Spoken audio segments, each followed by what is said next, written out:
بسم اللہ الرحمن الرحیم۔ بدھ کا دن۔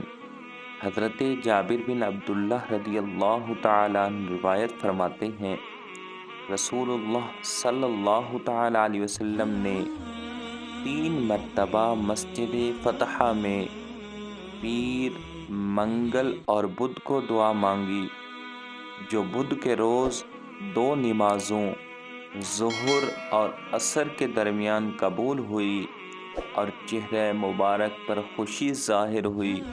حضرت جابر بن عبداللہ رضی اللہ تعالیٰ عنہ فرماتے ہیں، اور جب بھی مجھ پر کوئی مشکل مرحلہ آتا، میں نے بدھ کے دن اسی وقت میں ظہر اور عصر کے درمیان دعا کی۔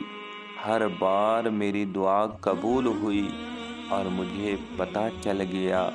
اللہ تبارک و تعالیٰ سے دعا ہے کہ اللہ تبارک و تعالیٰ ہماری دعائیں قبول فرمائے۔ آمین بجاہ النبی الامین۔